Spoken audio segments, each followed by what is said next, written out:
जय भीम साथियों, आप सभी लोग अच्छे होंगे, स्वस्थ होंगे, मस्त होंगे। साथियों, एक पुस्तक चमार जाति का गौरवशाली इतिहास, यह मूल निवासी अस्मिता ग्रंथमाला से है और इसके लेखक हैं सतनाम सिंह जी।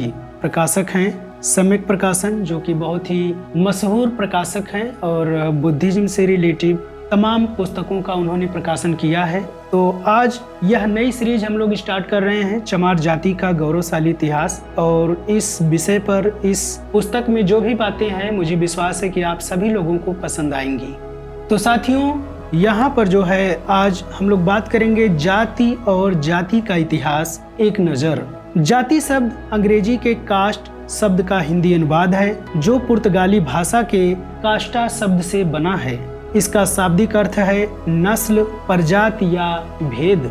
इस शब्द का प्रयोग सर्वप्रथम 1565 में गार्सिया दी ओस्टा ने किया था। प्रमुख विद्वानों ने जाति की परिभाषा निम्न प्रकार से की है। कोले के अनुसार जब एक वर्ग आनुवंशिक होता है तो उसे जाति कहते हैं। केतकर के अनुसार जाति की सभ्यता उन्हीं व्यक्तियों तक सीमित होती है जो उसी जाति में जन्म लेते हैं, तथा एक कठोर सामाजिक नियम अपनी जाति के बाहर विवाह करने से रोकता है। दंते के अनुसार एक जाति के सदस्य जाति के बाहर विवाह नहीं कर सकते। मनुष्य का जाति निर्णय जन्म से होता है। साथियों, इस देश में अनगिनत महापुरुषों ने जाति तोड़ने पर न केवल जोर दिया, बल्कि उन्होंने अपनी जिंदगियां इस कार्य के लिए कुर्बान कर दी हैं। यदि हम उनके कार्यों का विश्लेषण करें तो पाते हैं कि उनके अथक प्रयासों से आखिर हासिल क्या हुआ। क्या जाति मिटी? क्या जाति के नाम पर होता भेदभाव मिटा? बल्कि हुआ यह कि उनके प्रयास तो थे जाति तोड़ने के लिए, उनके प्रयासों के कारण नई नई जातियां खड़ी हो गईं, जैसे आर्य समाजी, सतनामी, जाटो, आद धर्मी इत्यादि इत्यादि। इसका अर्थ यह हुआ कि जाति भारत की रग रग में समाई हुई है। इसे मिटाने के सभी प्रयास निरर्थक रहे हैं। जो व्यक्ति यह कहता है कि जाति मिटाई जा सकती है, उसे बारी बारी से भारत के 6000 गांव में भेजिए। वह किसी भी गांव में खड़ा होकर पूछे कि मुझे अमुक व्यक्ति के घर जाना है। सामने वाला हर गांव में यही पूछेगा कि उसकी जाति क्या है। दो अजनबी जब तक एक दूसरे की जाति ना पूछ लें, तब तक उनको चैन नहीं पड़ता। कुछ लोग यह मानते हैं कि जब जातियां एक दूसरी जाति में विवाह संबंध बनाएंगी, तब जाति अपने आप टूट जाएगी, जबकि वे जानते हैं कि हजारों सालों से घोड़ों गधों के बीच संकर हो रहा है। ना गधों की जाति टूटी, ना घोड़ों की, बल्कि एक नई जाति पैदा हो गई, खच्चर।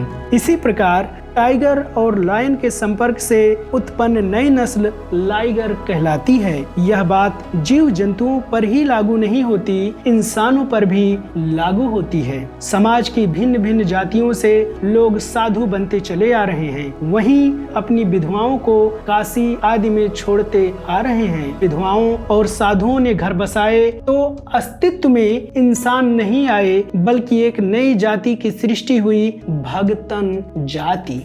भारत में गलती से या षड्यंत्र से पेशों की जाति घोषित कर दिया गया है। वास्तव में जाति से नहीं कहते, जैसे लोहार का अर्थ है लोहे का काम करने वाला। लोहा का काम करने वालों के बीच पैदा हुआ एक IAS, एक प्रोफेसर, एक साहित्यकार भी लोहार ही कहलाता है, जबकि लोहे के औजार भले ही उसने कभी छूकर भी ना देखे हों। वहीं टी स्टॉल लगाकर ग्राहकों के जूठे कप धोकर आजीविका कमाने वाला ब्राह्मण या वॉचमैन की नौकरी करने वाला ब्राह्मण पंडित जी ही कहलाता है। यह जाति नहीं, षड्यंत्र है।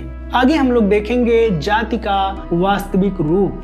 कोई भी जाति उन अर्थों में नहीं बनी है जिन अर्थों में ब्राह्मण द्वारा उसकी व्याख्या की गई है, जो हिंदू व्यवस्था ने थोप रखी है। जात मूलतः मूल वंश समूह से अभिप्रेरित है। आदिकाल में लोग समूहों में रहते थे। ये समूह एक खास पहचान से आपस में संगठित होते थे। ये समूह किसी वृक्ष या किसी जीव जंतु को अपना जाति टोटम मान लेते थे। यदि इसी टोटम को उस समूह की पहचान मान ले, यह पहचान समूह की उत्पत्ति रीति रिवाज, कुल देवता, विश्वासों, परंपराओं से प्रेरित थी। एक बात ध्यान देने की है कि भिन्न भिन्न समूह भले ही उनका जाति टोटम एक हो, लेकिन कुल देवों, विश्वासों, परंपराओं, रीति रिवाजों के आधार पर वह एक दूसरे से पृथक थे। ये जो जातियों के जाति चिन्ह आज भी हमें उपलब्ध होते हैं, ये वही आदिकालीन टोटम हैं, समूहों की पहचान है। भिन्न भिन्न समूहों के लोग एक धर्म को अंगीकार कर लेते हैं। इससे यह अर्थ निकलता है कि आदमी धर्म बदल सकता है, लेकिन जाति नहीं। धर्म का संबंध आस्था विश्वास से है, जबकि जाति का संबंध आदिम पहचान से है। ये समूह ही आदिकाल से जातियों के नाम से संगठित रहे हैं। कबीलाई समाज आज भी अफगानिस्तान जैसे देशों में देखने को मिलता है। यहाँ अलग अलग कबीलों में आपस में ठनी रहती है। बिहार में आज भी भिन्न भिन्न वर्गों को टोले कहकर पुकारा जाता है। यह कबीले और टोले वास्तव में आदिकाल के वही संगठित समूह हैं जो अपनी अलग पहचान के लिए जाति के रूप में पुकारे जा सकते हैं। जब सभी समूह अपना अलग अस्तित्व, अपनी अलग अलग पहचान रखते हैं, तब चमड़े का काम, लोहे का काम, सफाई का काम आदि के लिए कोई एक ही कबीला अधिकृत कैसे हो सकता है? क्या जूते हर कबीले को नहीं चाहिए? क्या सफाई की जरूरत हर समूह को नहीं है? क्या कपड़ा बुनना धोना हर कबीले की सिरदर्दी नहीं थी? यही वजह है कि हमारे पास वेदों के संकेत विद्यमान है कि आर्य स्वयं चमड़े का काम करते थे, यानी कि वर्ण एवं जाति की सृष्टि करने से पहले आर्य स्वयं चर्मकार थे। यदि आप किसी एक ही समूह से चमड़े का, अपने खेतों का या सफाई का कार्य करवाना चाहें, तो लाजमी है कि पहले उसे अपने अधीन करना पड़ेगा। वह यूं ही तो आपके अधीन हो नहीं जाएगा, तब उसके साथ युद्ध ठनेगा। यदि वह हारा तभी आपका गुलाम दास बन सकता है और आपके अत्याचार तथा जबरन थोपे हुए काम कर सकता है। इसी आधार पर उस समूह से घृणा भी की जा सकती है और उसे अपमानित भी किया जा सकता है। वर्तमान जाति व्यवस्था इसी रास्ते से होकर आई है। धीरे धीरे यह पराजित समूह शिक्षा संपत्ति से बेदखल होकर अपना प्राचीन गौरव, टोटम, परंपराएं, रीति रिवाज, पूर्वजों, शहीदों, कुल देवों देवियों, आस्थाओं, विश्वासों को भूलने लगता है। जीते हुए समूह पराजित समूहों का गौरवशाली अतीत नहीं लिखते, बल्कि उन्हें पतित हीन भावना से ग्रसित बनाकर रखने में ही उनकी भलाई होती है। आगे हम लोग जाति के इतिहास को देखेंगे। ठीक यहीं पर जाति के इतिहास जैसी वस्तु की महती आवश्यकता महसूस की जाने लगती है। जीते हुए समूह हारे हुए को आदमी ही नहीं मानते, ऐसे में उनका इतिहास लिखने की जरूरत भी महसूस नहीं करते। प्रश्न उठता है कि इन पराजित समूहों का इतिहास कैसे खोजा जाए। यहाँ पर हम लोगों ने ऊपर देखा कि प्रत्येक समूह आदि काल से एक विशेष टोटम संबंधित होता है। उसके अपने विशिष्ट रीति रिवाज, कुल देव, जाति चिन्ह, आस्थाएं, विश्वास, मान्यताएं, परंपराएं होती हैं। इन सब चीजों का कुछ न कुछ अंश सदियों बाद भी समूहों में रहता है। इसी अंश के सहारे इतिहासकार उस समूह के मूल को टटोलता हुआ उसकी उत्पत्ति तक का समूचा इतिहास खोजता है। इससे यह निष्कर्ष भी प्राप्त होता है कि जाति तोड़ने का अर्थ हुआ अपने मूल टोटम, कुल देवों, रीति रिवाजों, आस्थाओं, विश्वासों, परंपराओं को तोड़ना। अतः जो जाति तोड़ने निकले वह गलती पर थे। उन्हें जाति नहीं बल्कि जाति के नाम पर प्रचलित घृणा, भेदभाव तोड़ना था, उत्पीड़न रोकना था। एक ही काम एक जाति के लिए आरक्षित है, यह परंपरा तोड़नी थी। किसी को मेरी बात भले ही अटपटी लगे, लेकिन उसे यह भी सोच लेना चाहिए कि आदमी को जाति से कभी भी दिक्कत नहीं रही।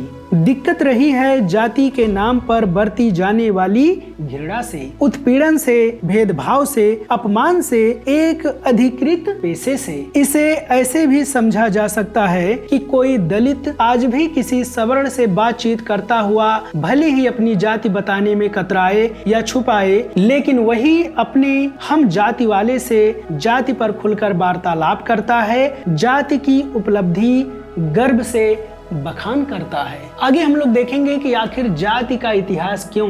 अब प्रश्न उठता है कि किसी भी पराजित समूह का इतिहास क्यों लिखा जाए। वास्तव में सदियों की दास्ता पराजित समूहों को हीन भावना से ग्रसित कर देती है, अशिक्षा, कुसंस्कारों, अंधविश्वासों से ग्रसित कर देती है, अभाव, जलालत उसे तोड़कर रख देते हैं। अतः इतिहास उसके अंदर स्वविश्वास और उत्साह पैदा करता है। किसी राष्ट्र या किसी कौम के जिंदा रहने की कसौटी ही उसका इतिहास है। वह कौमें जिनके पास अपने पुरखों की गौरवशाली विरासत हुआ करती है, वह पराजित होने के बाद, पिछड़ने के बाद भी संघर्ष के बल पर पुनः अपने अतीत को दोहरा लिया करती हैं। लहू को लहू एक ना एक दिन पुकारता जरूर है। अतः पराजित समूहों को अपमान, हीन भावना, मायूसी, असुरक्षा रूपी कीचड़ से निकालने के लिए उनके गौरवशाली अतीत को बताना बेहद लाजमी हो जाता है। इसीलिए परम पूज्य बोधिसत्व बाबा साहब डॉक्टर भीमराव अंबेडकर जी ने कहा था, जिन जातियों का अपना इतिहास नहीं हुआ करता वह अपने भविष्य का निर्माण भी नहीं कर सकती। अतः अपने भविष्य को संवारने के लिए अपने इतिहास की जानकारी अति आवश्यक है। आगे हम लोग देखेंगे चमार जाति के इतिहास की कुंजी। सतनाम सिंह जी आगे लिखते हैं कि मैंने चमार जाति के इतिहास का आधार टोटम, कुलदेव, जाति चिन्ह, गोत्र आदि को बनाया है, क्योंकि बाबा साहब डॉक्टर भीमराव अंबेडकर का कहना था कि समाज शास्त्र एवं इतिहास के विद्यार्थियों ने इस तरफ ध्यान नहीं दिया है। बाबा साहब ने लिखा है, यह बात भली भांति ज्ञात है कि भारत के लोग किसी समय आदिवासियों के आधार पर संगठित थे, और यद्यपि अब कबीलों ने जातियों का रूप ले लिया है तो भी कबीलों का संगठन अभी तक विद्यमान है। प्रत्येक कबीला टोलियों में बटा हुआ था और टोलियां परिवारों के समूह में बटी हुई थीं। हर परिवार समूह का अपना एक कबीला चिन्ह होता था, चाहे कोई जानदार वस्तु हो चाहे बेजान, जिनका परस्पर एक ही टोटम होता था। वह विजातीय विवाह करने वालों के समूह के रूप में संगठित हो जाते थे, जिन्हें हम गोत्र या कुल कहते हैं। सगोत्र परिवारों के विवाह संबंध वर्जित थे, क्योंकि यह माना जाता था कि वह एक ही पूर्वज के वंशज हैं और उनकी नसों में एक ही रक्त दौड़ रहा है। इस बात का ध्यान रखकर यदि भिन्न भिन्न कबीलों और जातियों के इष्ट देव प्रतीकों का अध्ययन किया जाए तो वह नस्ल के निर्णय करने में नासिका माप, निरापद कसौटी के काम दे सकता है। दुर्योग से भिन्न भिन्न जातियों के विविध टोटमों पर समाज शास्त्र के विद्यार्थियों ने एकदम ध्यान नहीं दिया। यह धारणा है कि इस बात का मुख्य कारण जनगणना आयोगों की लापरवाही है। हिंदू समाज इकाई उपजाति नहीं है, किंतु सजातीय विवाह प्रथा के नियम के आधार पर बना हुआ परिवार है। इस अर्थ में हिंदू समाज एक कबायली समाज है, वह उपजाति पर आधारित समाज नहीं। हिंदू परिवार के विवाह के अवसर पर कुल और गोत्र के विचार को ही प्रधान महत्व दिया जाता है। जाति और उपजाति का विचार गौड़ है। हिंदू समाज के कुल और गोत्र का वही दर्जा है जो आदिम समाज में कबायली प्रतीकों यानी टोटमों का था। इससे प्रकट होता है कि हिंदू समाज अपने संगठन की दृष्टि से अभी भी कबीला ही है। तो साथियों, आज के वीडियो को यहीं पर कंप्लीट करते हैं और इसी कड़ी में नेक्स्ट वीडियो में हम देखेंगे चमार जाति की उत्पत्ति के ब्राह्मणवादी सिद्धांत, और इसी तरह से चमार जाति का गौरवशाली इतिहास पर यह पूरी सीरीज मैं लेकर के आऊंगा। तो आप सभी साथी हमारे चैनल को सब्सक्राइब करके रखिए, ताकि जैसे ही मैं नया कंटेंट अपलोड करूं आप लोगों तक जल्दी पहुंचे। वीडियो को लाइक करें और अपने लोगों में शेयर करें। तो मिलते हैं नेक्स्ट वीडियो में, तब तक के लिए जय भीम।